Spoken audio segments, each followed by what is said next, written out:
കളത്തിൽ മാത്യു MSFS രചിച്ച ഈശോ വാഴട്ടെ എന്ന ഗ്രന്ഥം ധ്യാനോപാസകർക്കും ധ്യാന വ്യാഖ്യാതാക്കൾക്കും ഒരു കൈപ്പുസ്തകമാണ്. അധ്യായം 13 ഈശോയുടെ പ്രാർത്ഥന. വിശുദ്ധ ഗ്രന്ഥത്തിൽ പ്രാർത്ഥന എന്നത് സൃഷ്ടികൾ തങ്ങളുടെ ഹൃദയത്തിൽ സൃഷ്ടാവിനോട് ബന്ധപ്പെട്ടിരിക്കുന്നു എന്നതാണ്. മത്തായി 6:6, റോമ 15:6. ഈ ബന്ധത്തിന് ഉലച്ചിൽ തട്ടുമ്പോൾ പ്രാർത്ഥന ഇല്ലാതായി മനുഷ്യൻ ദൈവത്തിൽ നിന്നും ഓടിയകന്ന് ദൈവാനുഭവം ഇല്ലാതാക്കുന്നു. ഉൽപ്പത്തി 3:3. രക്ഷാകര ചരിത്രത്തിന്റെ ചുരുളുകൾ അഴിയുന്നതും മേൽപ്പറഞ്ഞ രീതിയിലുള്ള പ്രാർത്ഥനയുടെ സ്വഭാവത്തോടു കൂടിയാണ്. സൃഷ്ടിയുടെ പുസ്തകത്തിൽ നാം കാണുന്നത് പ്രാർത്ഥന വഴി മനുഷ്യൻ ദൈവവുമായി ഐക്യപ്പെട്ടിരിക്കുന്നു എന്നാണ്. ലോകത്തിൽ പാപം വർദ്ധിച്ചത് മനുഷ്യരുടെ ഹൃദയം ദൈവത്തോട് ചേരാതിരുന്നപ്പോഴാണ്. ഉൽപ്പത്തി 4:8. ദൈവത്തിന്റെ ചൈതന്യം നഷ്ടപ്പെടുത്തുമ്പോൾ നിരന്തരം തകർച്ചയ്ക്ക് ഇടവരും. ദൈവം അനുഗ്രഹങ്ങളുമായി മനുഷ്യനെ സമീപിക്കുമ്പോൾ മനുഷ്യൻ പ്രാർത്ഥനയുമായി ദൈവത്തോട് ബന്ധപ്പെടുന്നു. അബ്രാഹത്തിൽ നാം കാണുന്നത് വിശ്വാസത്തോടു കൂടിയ പ്രാർത്ഥനയാണ്. ദൈവത്തെ വിളിക്കുന്നത് തന്നെ പ്രാർത്ഥനയാണ്. സന്താപത്തോടും സന്തോഷത്തോടും കൂടിയ വിലാപമെന്ന് പ്രാർത്ഥനയെ വിളിക്കാം. പ്രാർത്ഥനയിൽ പല രൂപങ്ങൾ കാണാം. ആരാധന, നന്ദി പ്രകടനങ്ങൾ, അപേക്ഷകൾ നിരത്തിവെക്കൽ, സ്തുതിഗീതങ്ങൾ മുതലായവ. എങ്ങനെ പ്രാർത്ഥിച്ചാലും ഹൃദയം ദൈവത്തോട് ചേർന്നിരിക്കണം. പഴയ നിയമത്തിൽ ഇസ്രായേലിന്റെ പ്രാർത്ഥന സാമൂഹ്യ അവബോധത്തോടു കൂടിയ പ്രാർത്ഥനയായിരുന്നു. പുതിയ നിയമത്തിൽ പിതാവിനോടുള്ള ഈശോയുടെ ഹൃദയ സമർപ്പണം ആണ് പ്രാർത്ഥനയുടെ മാതൃക. ഈശോയ്ക്ക് പ്രാർത്ഥന എന്നാൽ ദൈവഹിതം അനുസരിച്ചുള്ള സമർപ്പണമായിരുന്നു. ഈശോ പ്രാർത്ഥിച്ചത് ഐക്യത്തിനു വേണ്ടിയാണ്. യോഹന്നാൻ 17:11. ദൈവത്തിന്റെ ഹിതവും ഈശോയുടെ പ്രാർത്ഥനയുടെ ലക്ഷ്യവും മനുഷ്യന്റെ വിശദീകരണത്തിനായിട്ടാണ്. ജീവിതത്തിന്റെ സമർപ്പണം എന്ന പ്രാർത്ഥന പൂർത്തീകരിക്കുന്നതിനായി ഈശോ പരസ്യമായും സ്വകാര്യമായും പ്രാർത്ഥിച്ചിരുന്നു. ലൂക്ക 3:21, ലൂക്ക 18:1. തന്റെ പ്രാർത്ഥന എപ്പോഴും ശ്രവിക്കുന്നുവെന്ന അനുഭവത്തോടു കൂടി ഈശോ പിതാവിനോട് പ്രാർത്ഥിച്ചിരുന്നു. മിശിഹ തന്റെ എല്ലാ സുപ്രധാന നിമിഷങ്ങളിലും പ്രാർത്ഥിച്ചിരുന്നു. ജ്ഞാനസ്നാന വേളയിൽ ഈശോ പ്രാർത്ഥിച്ചു. ലൂക്ക 3:21. ശിഷ്യരെ തിരഞ്ഞെടുത്തപ്പോൾ ഈശോ പ്രാർത്ഥിച്ചു.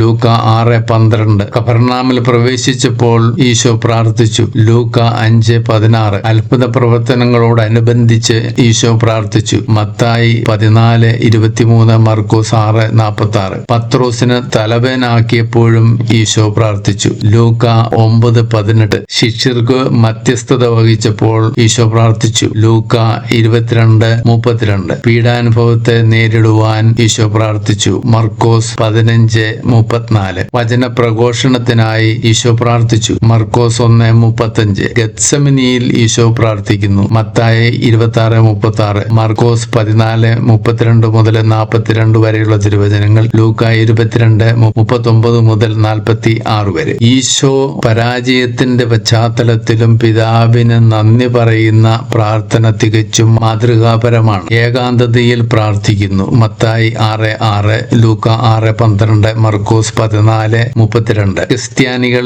ഈശോയിൽ നിന്നാണ് പ്രാർത്ഥന പഠിച്ചത്. ഈശോയുടെ പ്രാർത്ഥന ശിഷ്യരെ പ്രാർത്ഥനയ്ക്ക് പ്രേരിപ്പിച്ചു. പ്രാർത്ഥന ദൈവസമക്ഷമാണ് സമർപ്പിക്കേണ്ടത്. കേൾക്കുമെന്ന ഉറപ്പോടെ നിരന്തരമായി പ്രാർത്ഥിക്കുക. ഇന്ന് നാം പ്രാർത്ഥിക്കേണ്ടത് സ്തുതിഗീതങ്ങളോടെ പരിശുദ്ധാത്മാവിന്റെ ലബ്ധിക്കു വേണ്ടിയാണ്. ലൂക്ക 11:13, യോഹന്നാൻ 14:13 മുതൽ 17 വരെ, കൊളോസ്സൂസ് 3:16. സത്യത്തിലും ചേതനയിലും ആരാധിക്കുക, പുത്രനിലും ആത്മാവിലും ആരാധിക്കുക. യോഹന്നാൻ 4:23-24. സത്യത്തിലും ആത്മാവിലുമുള്ള പ്രാർത്ഥന ദൈവമക്കളായി തീർന്നവർക്കാണ്. മാമോദീസായും സ്ഥൈര്യലേപനവും വഴി വീണ്ടും ജനിച്ചവർക്കുള്ളതാണ്. ആദിമസഭയുടെ പ്രാർത്ഥനയിൽ മുന്നിട്ട് നിൽക്കുന്നത് സ്തുതിയുടെയും കൃതജ്ഞതയുടെയും ചൈതന്യമായിരുന്നു. ഈശോ പഠിപ്പിച്ച പ്രാർത്ഥന വിശുദ്ധ മത്തായിയുടെ സുവിശേഷം 6:9 മുതൽ 13 വരെ, ലൂക്ക 11:2 മുതൽ 4 വരെ. വിശ്വാസികൾക്ക് ഈശോ പഠിപ്പിച്ച പ്രാർത്ഥന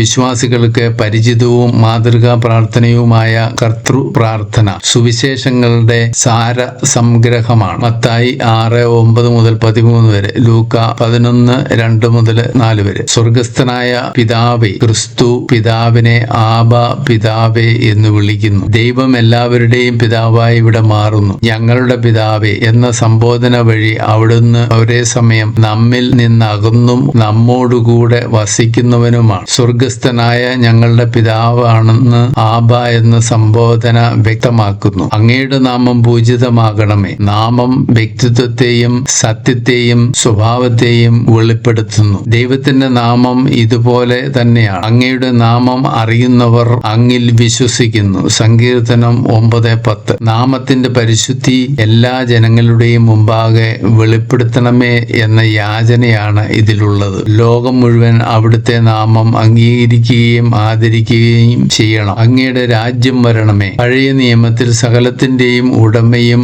അധിപനും ദൈവം മാത്രമാണ്. പുതിയ നിയമത്തിൽ ദൈവരാജ്യത്തിന്റെ സുവിശേഷവുമായാണ് ക്രിസ്തു രംഗപ്രവേശം ചെയ്തത്. യോഹന്നാൻ മാംദാനയുടെ സന്ദേശം ദൈവരാജ്യത്തിന്റെ സദ്വാർത്തയായിരുന്നു. മത്തായി 3:2. അപ്പോൾ മുതൽ ഈശോ പ്രസംഗിക്കുവാൻ തുടങ്ങി. ദൈവരാജ്യം സമീപിച്ചിരിക്കുന്നു. മാനസാന്തരപ്പെട്ട് സുവിശേഷത്തിൽ വിശ്വസിക്കുവിൻ. മത്തായി 4:17. ഒന്നാമതായി ദൈവത്തിന്റെ രാജ്യം വെളിപ്പെടുത്തുവാനുള്ള നമ്മുടെ പ്രാർത്ഥനയാണ് ഇവിടെ പ്രതിഫലിക്കുന്നത്. രണ്ടാമതായി ദൈവത്തിന്റെ രാജ്യം എല്ലാവരും അംഗീകരിച്ച് ഏറ്റുപറയുന്നതിന് ആവശ്യമായ വരം നൽകണമേ എന്ന് ദൈവത്തോട് പ്രാർത്ഥിക്കുന്നു. യോഹന്നാൻ 6:44. ദൈവത്തിന് സാക്ഷ്യം വഹിക്കുന്നതിലൂടെ ഒരാൾ ദൈവരാജ്യത്തിൽ അംഗമാകുന്നു. രണ്ടാം ഭാഗത്ത് നാം പ്രാർത്ഥിക്കുന്നു, അങ്ങയുടെ തിരുമനസ്സ് സ്വർഗത്തിലെ പോലെ ഭൂമിയിലുമാകണമേ എന്നത് അങ്ങയുടെ രാജ്യം വരണമേ എന്നതിന്റെ വിശദീകരണമായതിനാൽ ലൂക്കാ സുവിശേഷകൻ ഈ ഭാഗം ഉപേക്ഷിക്കുന്നു. ദൈവരാജ്യം എന്നാൽ ഭക്ഷണവും പാനീയവുമല്ല,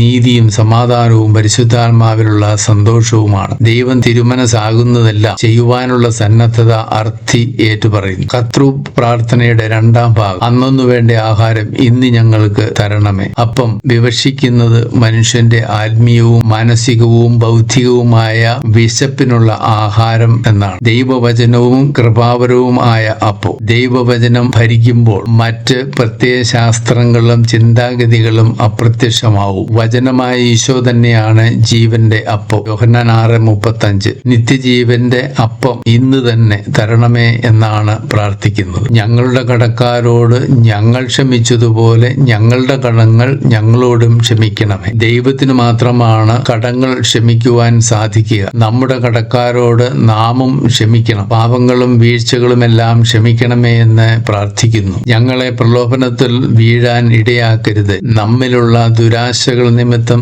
നാം പ്രലോഭനങ്ങളിൽ ഉൾപ്പെട്ട് പാപത്തിലേക്ക് ആകർഷിക്കപ്പെടുന്നു. ഇതിൽ നിന്ന് നമ്മെ രക്ഷിക്കണമേ എന്ന് പ്രാർത്ഥിക്കുന്നു. ദൈവത്തോട് ചേർന്ന് നിൽക്കുമ്പോഴാണല്ലോ വിശ്വാസ സ്ഥിരതയും തീഷ്ണതയും ലഭിക്കുന്നത്. അനുദിന ജീവിതത്തിൽ പതറാതെ വിജയിക്കുവാനുള്ള വരത്തിനായും പ്രാർത്ഥിക്കുന്നു. തിന്മയിൽ നിന്ന് ഞങ്ങളെ രക്ഷിക്കണമേ എന്നത് ഞങ്ങളെ പ്രലോഭനത്തിൽ വീഴാൻ ഇടയാക്കരുതേ എന്നതിന്റെ വിശദീകരണമായതിനാൽ ഈ ഭാഗം വിശുദ്ധ ലൂക്ക ഉപേക്ഷിക്കുന്നു. തിന്മയിലേക്ക് നയിക്കുന്നത് ദുഷ്ടനാണല്ലോ. പ്രലോഭനങ്ങളിൽ വീഴാതിരിക്കുവാൻ ഉണർന്നിരുന്ന് പ്രാർത്ഥിക്കുവൻ എന്ന് ഈശോ ഉദ്ബോധിപ്പിക്കുന്നു. മർക്കോസ് 14:38. ദുഷ്ടനെ സാത്താനെന്ന് ബൈബിളിൽ ചിത്രീകരിച്ചിട്ടുണ്ട്. ദുഷ്ടൻ, സാത്താൻ അർത്ഥമാക്കുന്നത് മനുഷ്യനെ തിന്മയ്ക്ക് പ്രേരിപ്പിക്കുന്നവൻ, പരദൂഷണം പറയുന്നവൻ, ദൈവിക പദ്ധതിക്ക് തുരങ്കം വയ്ക്കുന്ന ശക്തി. തിന്മയും തിന്മയ്ക്ക് ഉറവിടമായ ദുരാശ, വിശ്വാസത്തിന് നേരിടാവുന്ന പ്രതിസന്ധി എന്നൊക്കെയാണ്. വിശ്വാസത്തിൽ ഉറച്ചു നിൽക്കുവാനുള്ള വരത്തിനായിട്ടാണ് നാം ഇവിടെ പ്രാർത്ഥിക്കുന്നത്. കർത്തൃ പ്രാർത്ഥനയുടെ പശ്ചാത്തലത്തിൽ പ്രാർത്ഥന എന്നാൽ ദൈവമഹത്വം പ്രഖ്യാപിക്കുന്ന പ്രാർത്ഥന അല്ലെങ്കിൽ ദൈവ ആരാധന എന്നാണ്. പഴയ നിയമത്തിലും പുതിയ നിയമത്തിലും സൃഷ്ടാവും രക്ഷകനുമായ ദൈവത്തിന് നേർക്കുള്ള മനുഷ്യന്റെ മനോഭാവമാണ് ദൈവാരാധന. ദൈവം ചെയ്ത അത്ഭുത കൃത്യങ്ങൾക്കുള്ള പ്രത്യുത്തരമാണ് ആരാധന. ഈശോ എപ്പോഴും തനിയെ ആണ് പ്രാർത്ഥിച്ചിരുന്നത്. എപ്പോഴും ദേവാലയത്തിൽ പോയി പ്രാർത്ഥിച്ചിരുന്നില്ല. ഈ ലോകം മുഴുവനും ഈശോയ്ക്ക് ദേവാലയം ആയിരുന്നു. യഥാർത്ഥത്തിൽ ഈശോയുടെ ജീവിതം മുഴുവൻ പ്രാർത്ഥനയിൽ നിറഞ്ഞിരുന്നു എന്ന് നമുക്ക് കാണാം. രാത്രി മുഴുവനും ഈശോ പ്രാർത്ഥിച്ചിരുന്നുവെന്ന് സുവിശേഷം തെളിയിക്കുന്നു. ലൂക്ക 6:12. ഈശോയുടെ പ്രാർത്ഥനയിൽ സ്തുതിപ്പ്, യാചന, നന്ദി, സമർപ്പണം ഇവ കാണുന്നുണ്ട്. Live Jesus.